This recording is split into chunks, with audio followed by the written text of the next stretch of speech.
ಎಲ್ಲರಿಗೂ ನಮಸ್ಕಾರ ಸ್ನೇಹಿತರೆ. A star behind the story YouTube ಚಾನೆಲ್ಗೆ ಸ್ವಾಗತ.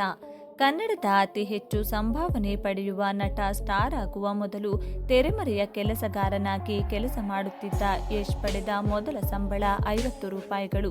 ಈಗ ಯಶ್ ಯಶಸ್ಸು ಕೇವಲ ಕನ್ನಡಕ್ಕಲ್ಲ, ಭಾರತೀಯ ಚಿತ್ರರಂಗದಲ್ಲೇ ದೊಡ್ಡ ಮಾತಾಗಿದೆ. ರಿಷಬ್ ಶೆಟ್ಟಿ ಅಭಿನಯದ ಕಾಂತಾರ, ಕಿಚ್ಚ ಸುದೀಪ್ ಅಭಿನಯದ ವಿಕ್ರಾಂತ್ ರೋಣ, ಯಶ್ ಅಭಿನಯದ ಕೆಜಿಎಫ್ ಇತ್ಯಾದಿ ಕನ್ನಡ ಚಿತ್ರಗಳು ಗಲ್ಲಾಪೆಟ್ಟಿಗೆಯಲ್ಲಿ ಚಿನ್ನ ಗೆದ್ದಿವೆ. ಅಷ್ಟೇ ಅಲ್ಲ, ಈ ಚಿತ್ರಗಳ ಯಶಸ್ಸು ಕನ್ನಡ ಚಿತ್ರನಟರ ಸಂಭಾವನೆಯ ಮೊತ್ತವನ್ನ ದೊಡ್ಡ ಮಟ್ಟಕ್ಕೆ ಕೊಂಡೊಯ್ದಿದೆ. ಜೊತೆಗೆ ಈ ನಟರ ಹೆಸರು ಭಾರತೀಯ ಚಿತ್ರರಂಗದಲ್ಲಿ ಗುರುತಿಸಿಕೊಳ್ಳುವಂತಾಗಿದೆ. ಕನ್ನಡದ ಅತಿ ಹೆಚ್ಚು ಸಂಭಾವನೆ ಪಡೆಯುವ ನಟ ಈಗ ಭಾರತದ ಹಲವಾರು ಎ ಲಿಸ್ಟರ್ಗಳಿಗೆ ಕಠಿಣ ಸ್ಪರ್ಧೆಯನ್ನ ನೀಡುತ್ತಿದ್ದಾರೆ. ಈ ಯಶಸ್ಸಿನ ಕತೆ ನಟ ಯಶ್ದು.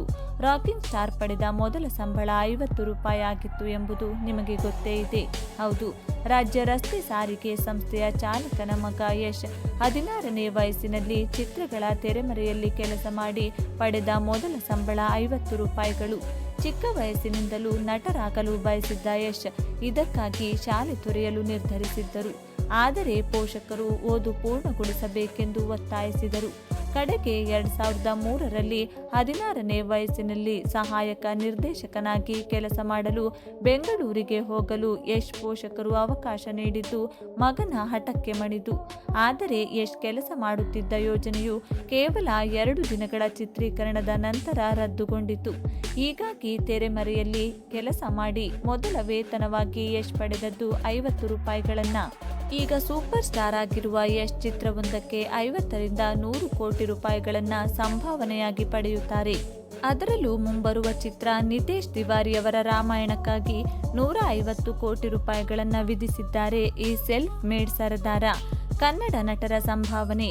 ಯಶ್ ನಂತರ ದರ್ಶನ್ ತೂಗುದೀಪ್ ಅವರು ಪ್ರತಿ ಬಿಗ್ ಸ್ಕ್ರೀನ್ ಔಟಿಂಗ್ಗೆ ಸುಮಾರು 20 ಕೋಟಿ ರೂಪಾಯಿಗಳನ್ನು ಪಡೆಯುತ್ತಾರೆ ಎಂದು ವರದಿಯಾಗಿದೆ. ಈ ಪಟ್ಟಿಯಲ್ಲಿ ಮುಂದಿನ ಸ್ಥಾನದಲ್ಲಿರುವ ಕಿಚ್ಚ ಸುದೀಪ್ ಅವರು ಹಲವಾರು ಬಾಲಿವುಡ್ ಚಿತ್ರಗಳಾದ ಫುಂಕ್, ರಾನ್ ಮತ್ತು ದಬಾಂಗ್ 3ನಲ್ಲಿ ನಟಿಸಿದ್ದಾರೆ ಮತ್ತು ಅವರ ಪಾತ್ರವನ್ನು ಅವಲಂಬಿಸಿ ಪ್ರತಿ ಯೋಜನೆಗೆ ಸುಮಾರು 10ರಿಂದ 25 ಕೋಟಿ ರೂಪಾಯಿಗಳವರೆಗೆ ಸಂಭಾವನೆ ಪಡೆಯುತ್ತಾರೆ. ಕನ್ನಡ ಚಿತ್ರರಂಗದಲ್ಲಿ ಅತಿ ಹೆಚ್ಚು ಸಂಭಾವನೆ ಪಡೆಯುವ ಇತರ ನಟರೆಂದರೆ ಉಪೇಂದ್ರ ಮತ್ತು ರಿಷಬ್ ಶೆಟ್ಟಿ. ಅವರು ಪ್ರತಿ ಚಿತ್ರಕ್ಕೆ ಸುಮಾರು 10ರಿಂದ 15 ಕೋಟಿ ರೂಪಾಯಿ ವಿಧಿಸುತ್ತಾರೆ.